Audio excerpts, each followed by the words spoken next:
What's going on YouTube? It's Tej, back again with another video, and today I'm giving you a breakout candidate for all 32 NFL teams. So before we start, apologies, a little bit of a wonky setup, a lot of dead space right above me, but still in the process of figuring out post-move, green screen, non-green screen, what the whole setup's going to look like. So still a little bit of a work in progress there, and this video kind of makes that evident, but hopefully the content's still good enough for you guys to enjoy. But let me hear your thoughts on breakout candidates, whether it's for your favorite team or just breakout candidates across the league. Love to hear your thoughts down below in the comment section. One final thing before we get started. I already have 3 other videos similar to this. It was second-year breakout players, third-year, and fourth-year breakout candidates as well. All that's already on the channel, but teams were left out, so I wanted to do one that includes a breakout candidate for all 32 NFL squads. So let's waste no more time. Jump right into it. Talk about the Buffalo Bills and Khalil Shakir. I could have gone Kyrie Elam or maybe another one of the other young edge rushers, maybe saying Greg Rousseau becomes a full-blown superstar, something like that. But, I just look at that offense, and they are looking for a young player to step up. They need someone other than Stephon Diggs to be a viable option to be able to carry this offense when push comes to shove. And, maybe that's first-rounder Dalton Kincaid paired up with Dawson Knox, and, hey, even that, maybe more 2 tight end sets, maybe using the run game a little bit more, diversifying their portfolio in that aspect. Maybe that's the answer. To me, Gabe Davis is very one note. He is a field stretching, big, fast guy, and that's good. That's something the offense could definitely take advantage of.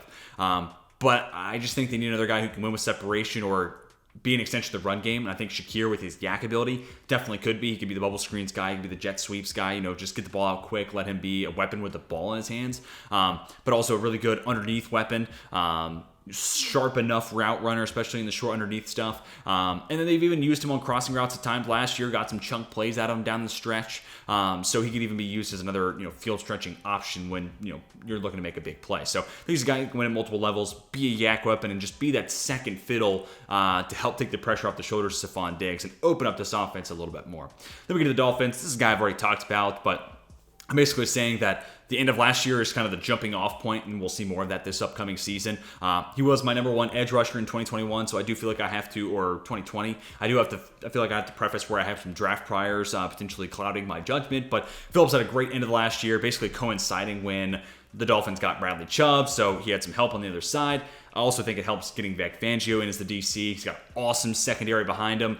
So the quarterback's going to have to hold the ball that extra half second longer. Therefore, I think Phillips is going to have a huge year from a pressures, hurries, sack standpoint. And again, I think what we saw at the back half last year showcases the potential that was there in a former 5-star recruit. And, if not having to retire at one point in his college career, probably goes a lot higher than he already did in a stacked 2021 NFL draft. So, Jalen Phillips, one of my guys from the draft. Been a big fan of him ever since, and I think now is his breakout season. Then we get to the Patriots, another guy that I liked a lot during the draft that he came out in. Small school guy, Lenore Ryan, and he's been solid. Played a little bit in the slot, but primarily been flexed between strong and free safety, and he's been really damn good at both spots. And to me, I just look at a New England secondary now without Devin McCourty, and I think this is the opportunity for Duggar to be continuing to be a good player, because he's already been a good player. Maybe get a little bit better, become a really good player, and then be that leader of that Bill Belichick secondary, that just added Christian Gonzalez to it, second-year player Jack Jones. They just kind of need an identity, and I think Kyle Duggar has played up to the standards to earn that kind of leadership role. And I think now when you talk about Patriots defenses, Kyle Duggar's going to be one of the names that immediately comes up in conversation. Then we get to the Jets. I'm going to go Alijah Vera-Tucker. Not anything earth-shattering here. We got, another first-rounder here. Him and Phillips both taken in the first round. But what we got to see last year, he was really, really good. And that's also what makes this a little bit of a move, because he was really good at guard, filled in at tackle, was more than serviceable there, kind of backing up what we saw out of Alijah Vera-Tucker coming out of USC. But now I basically think that he'll stay healthy for 17 games. And he's already in camp, says he should be ready to go by week 1, so that's a great sign. And as long as that's the case and he stays healthy, I think he's going to put, kind of stamp on. He's one of the best young offensive linemen in the NFL, whether it's guard or tackle, depending on what happens with the rest of the Jets O-line this upcoming season. I think Vera-Tucker has already shown that he can handle himself at the NFL level. Now we just need to see it for a full season's basis. So a bit of an easy one there for me. Then we get on to the next division. That's the AFC South. I'll go Derek Stingley Jr. Banking on a number 3 overall pick is not too, not a bridge too far, not too big of a leap to make. But he's also a guy that had one of the best cornerback seasons of any college player I've ever seen back in, 2019, 2020? His true freshman season where he was unbelievable. Yeah, I think basically now with the scheme change, D'Amico Ryan's coming over. I think that's also a big boost. But he's not a cover 2 corner. Lovie Smith likes playing his cover 2. That's not really utilizing the best of Derek Stingley Jr. I want to see him playing some man press, play some quarters, take advantage of that athleticism, even cover 3. It's just I don't want him sitting in a flat. I want him manned up against a corner or a wide receiver rather, or patrolling a lane. I want to see that a lot more than him sitting in the flat. So I think he's in a defense where we'll get to see a little bit more of Derek Stingley's talents. And I am banking in that, one of the best college, football seasons I've ever seen out of a corner and a top 3 pick in the draft. There's a lot of talent to mine there. Then we get over to the Colts. I'm going to go Bernhard Raimann. Talked about him, was high on him coming out of Central Michigan. Freaky, good athlete, former tight end turned offensive tackle. So a lot of things that I liked out of his draft profile. And another one of those guys where the back half of last year was really solid. You kind of get lost in the weeds. The first half of last year wasn't pretty. But, once they hired Jeff Saturday, it felt like he kind of turned a corner. And, we'll see. Maybe no more Jeff Saturday there. What impact does that have? But I think it was more so he just kind of had a click, light bulb goes off, and he becomes a really nice player. And I think in year 2 he'll be that much better. And also obviously helps having Quentin Nelson right next to him at left guard. But I think with Raimann, if he steps up in year 2 at left tackle, that kind of leaves Will Fries there as the one last weak-ish spot there at right guard. And the Colts offensive line is right back to being one of the best in the league. Then for the Jags, we go Devin Lloyd. Again, leaning on a former first-rounder here, but a guy that can win in so many different ways. He was a really good coverage player, very sure tackler, good against the run, but also a really nice blitzer and a guy you could use as a pass rusher. And obviously won Rookie of the Month the very first month of the NFL season last year, and then just kind of fell off a cliff.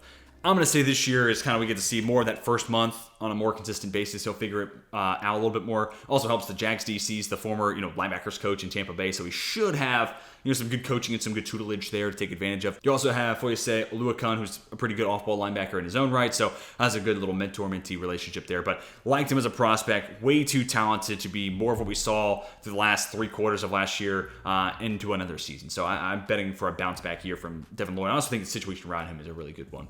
Then we get to the Titans. I'm going to go Andre Dillard. I could have gone with a few different names here, but I'm going to buy into the Dillard hype. Look, I know he kind of lost his job to a 7th rounder, and that's tough, but that 7th rounder turned into one of the best left tackles in football in Jordan Mailata. So, that was kind of a freak experiment, long shot move that ultimately paid off big for Philadelphia. But when we've gotten to see Dillard, small sample size albeit, but when we've gotten to see him, he's been pretty good.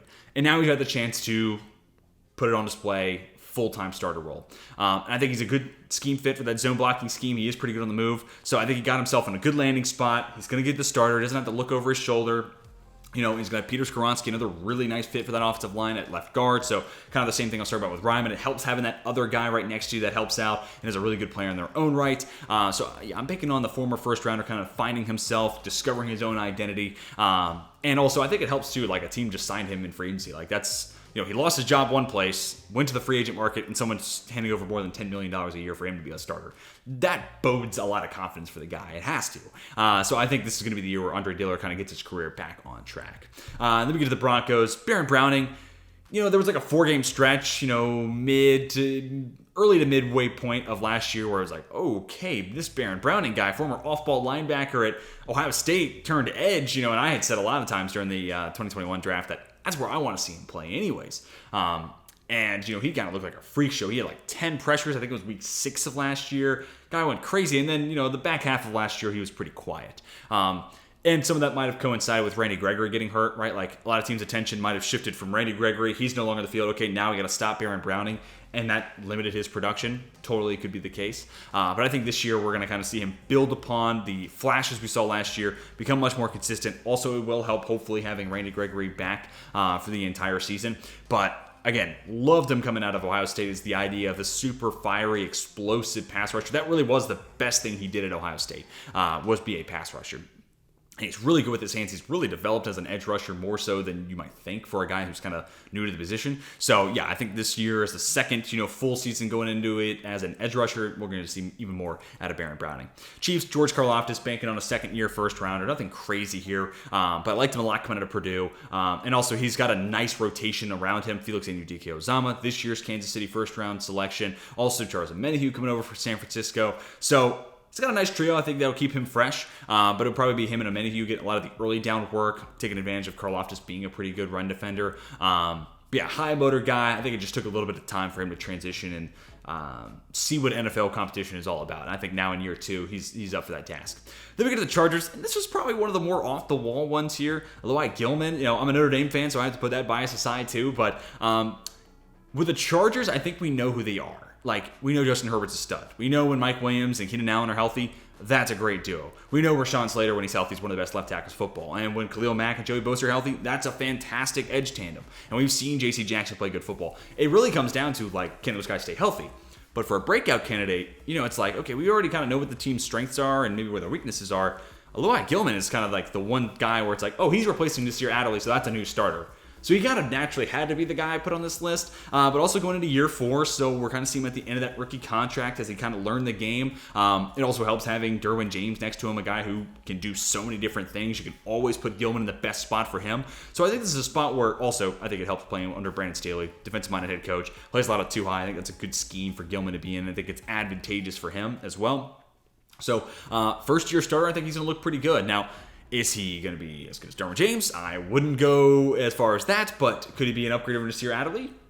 I think that's plausible. That's why he's got to be on the breakout candidates list. Another safety to talk about, Raiders with Tre'von Moehrig, former first rounder, and in a draft class where a lot of people had Moehrig as a clear number 1 safety, and then Holland maybe as a number 2, maybe even Richie Grant, who we'll talk about in a little bit. I kind of had Moehrig as 1A, Holland as 1B, and I kind of wish I stuck to my guts there, having Holland at 1, but I'm a coward, so whatever. But Moehrig is a really good player. TCU used him all over the field, and now he's going into his second year in that Patrick Graham defense, so I think that helps him a ton. This is a defense that it's very evenly spread across the board between cover 4, man, cover 3, cover 2, all that sort of stuff. They mix it up a lot. And that can be challenging for a safety. So now I think he's a little bit more comfortable. And, you bring in Marcus Epps from Philadelphia. We're still trying to see what the cornerback situation plays out like, but at least getting Epps, another safety that can help out and be moved around the field, I think helps him out a ton. Gives him even more flexibility and versatility across the field. But he's just too good of a player. And I saw too much from him as a rookie to believe what we saw in year 2 is truly who he is as a player. So I'm betting on a bounce back year 3 from Tre'von Moehrig. Last division in the AFC is the AFC North. Ravens, David Ojabo. He only played in 3 regular season games last year, so we have a very small sample size, but liked him a ton coming out of Michigan. Obviously gets hurt in the pre-draft process, so that obviously limits how much he sees the field in his true rookie year. But Baltimore also just needs an edge rusher. Like, if this defense gets a guy who can, get 10+ sacks a year, it's one of the best defenses in football because there's not many other holes to look at. But right now, I look at that Ravens defense, and I'm saying, number 2 corner could be an issue. We'll see how Rocky Sin plays. And then edge, like, who's that standout? Like, need a big play. This guy's coming off the corner, and he's going to get you that strip sack. Or this guy's going to get that big 3rd down sack in the drive right there.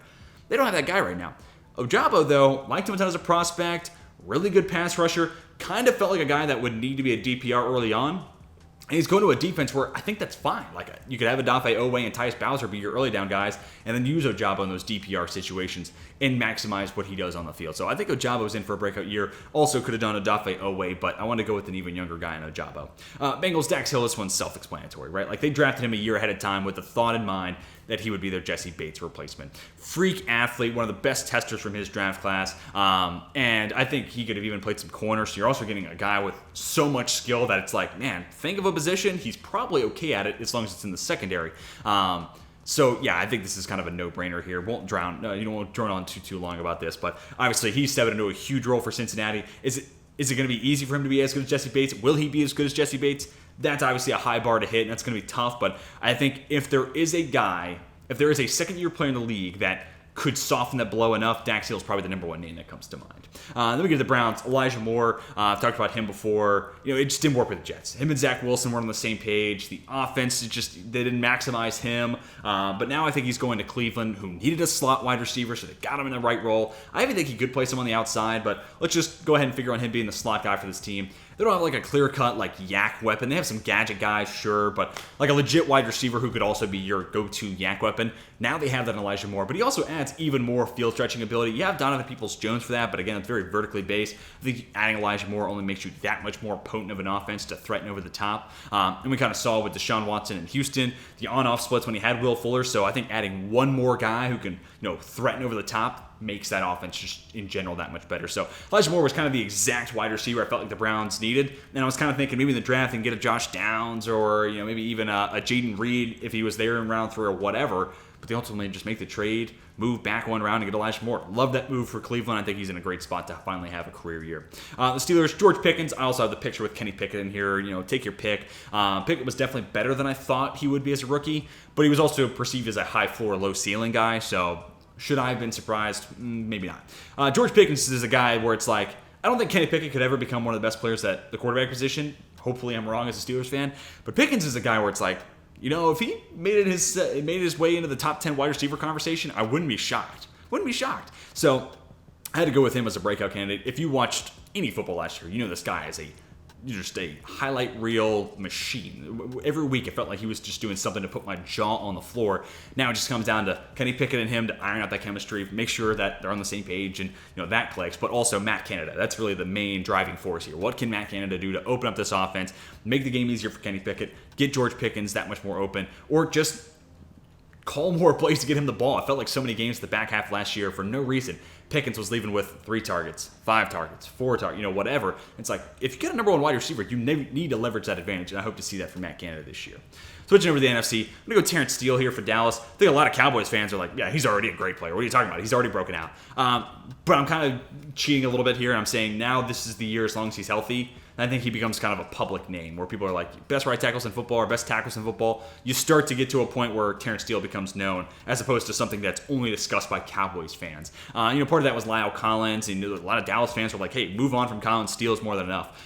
And there was some pushback from some, and Collins kind of had a bigger name, so I think casual fans were like perceiving that as a downgrade. But ultimately, Steele's been the better player, and it hasn't really even been close, at least from what we saw from Collins last year. So I think this is the year where kind of Steele continues to double down on the player he's been. He's gotten better and better year over year as a pass protector. If that continues, I think he's going to be much more of a household name as much as a right tackle can be. Then we get to the Giants to the right tackle. Evan Neal, former top 10 pick in the draft, freak athlete, Bruce Feldman freak list guy coming out of Alabama. So I'm banking on an uber athletic guy and one of the best tackles coming out of that class. In that top 3 conversation between him, Charles Cross, Ikem Ekwonu. He was my OT2 that year. And I just think he's too good of a player, too good of an athlete. We saw Andrew Thomas have that little bit of a turnaround between year 1 and year 2. Not to say that's going to be always true for every tackle that goes to New York, but I think that will be the case here with Evan Neal. And that really goes a long way to solidifying that O-line. The Eagles, Nakobe Dean, just one of the weak spots in that roster where it's like, man, where could they use an upgrade? Linebacker. And Nakobe Dean was a steal as a 3rd rounder. If he wasn't as small as he was, he definitely is off the draft board before then. I have a hard time thinking he lasts that long if he has prototypical linebacker size or even just kind of like 6'2", 215, 220 type of size. But he's small, but he's just a good football player. And he was one of, maybe you could make the argument, the best part of that 2021 Georgia defense that will go down as the greatest defense in college football history, in my opinion. So, an absolute stud of a player in college. And I think that will translate to the NFL level. Also, they have a great defensive line in front of him in Philadelphia. So, if you're worried about him as a run defender and keeping him clean because of his size, that's the defensive line to keep him clean. So, I think it's kind of the perfect situation for him to be in. Commanders, I'm going to go Jamin Davis, so another linebacker here. And, his PFF grades across the board got a little bit better in year 2. So, that's definitely good. But also, it's just like, man, this is a guy who kind of got year over year a little bit better at Kentucky. And really the biggest indicator and reason why I still have faith in Jamin Davis, the missed tackle percentage really from year 1 to year 2 dropped in half. It went from like 14.3% to right around 7%. That signals to me, okay, we're getting somewhere. We're making some progress. And now, that's one part. Now we got to figure out, okay, can we be a better coverage player? Can we understand run fits a little bit better? There's still a lot of work to be done, but when you have a former linebacker as a DC, a former linebacker as a head coach, and I'm seeing the tackles start to get a little bit cleaned up, I feel like we're making some progress. Yes, it's slow, but steady, hopefully at least. But here, year 3, this could be the breakout, and his breakout could go from being a bad player to average player. And then we set ourselves up for year 4 where it's like, all right, Jamin Davis has gone from really bad to average. Maybe year 4 is when he becomes pretty good. I think, it's going to be a slow process just because it's a difficult position to play in the NFL. If there's any position I don't want to play in the league right now, it's linebacker. So he's got his hands full from that standpoint. But we saw some progress last year, specifically as a tackler. I'm doubling down that that's going to continue in year 3. Then we get to the NFC South. Richie Grant, liked him a ton coming out of UCF, had a great Senior Bowl showing. And I think, honestly, strong safety is his better position given his, maybe athletic limitations. And this team brought in a new DC, Ryan Nielsen, who comes over from New Orleans, who plays a ton of single high. And they bring over Jesse Bates, who by far was the best single high safety on the market. So now he's got a clear and defined role playing strong safety, kind of playing that Chauncey Gardner-Johnson role that was in New Orleans, or Tyrann Mathieu last year in NOLA. So I think that's a better fit for him. So now I think he's got a defense that really caters to his skill set, play him in the box, and now we'll really get to see what I thought he was going to be as a prospect coming out of UCF. For the Panthers, Terrence Marshall Jr., I think it's fair to say that right now Bryce Young's the best quarterback he's had in his career. So that elevation in QB play definitely goes a long way for enhancing what he could do as a wide receiver. Also, Adam Thielen, to me, old and washed. So Terrence Marshall Jr. might be the number one target guy. So naturally, his production might get a step up. But also, Frank Reich, I think that's a huge step up over what has been there offensively, in the past couple of years in Carolina. So I think now the situation around Terrence Marshall Jr. is at its best. And after all, he's an LSU wide receiver. Yes, he kind of is lost in the mix behind Jamar Chase and Justin Jefferson and some of the other guys. But LSU wide receivers, even when they're kind of overlooked, are pretty damn good NFL players, and I'm kind of betting on Terrence Marshall Jr. backing that up this upcoming year. Saints, Peyton Turner, freak athlete, and apparently he's been tearing up camp so far, which, everyone looks in the best shape of their career at training camp, and everyone's looking great in the drills and awesome in the one-on-ones. I get it. But he is an uber athletic guy, and he was someone coming out of Houston that was a shock as a first rounder, but it was also something where it's kind of a shock because he feels like a guy who needs a year or two before you really get to see what he's about. Hey, well, now we're going into year 3. We've had those 2 years. Yes, he's been injury plagued, but now he's been in the room. He's been working with coaches. He's had that time to kind of develop and hone in more the technical aspect of his game. He's already a freak athlete, has an awesome frame, and also helps that he has Cam Jordan on their side.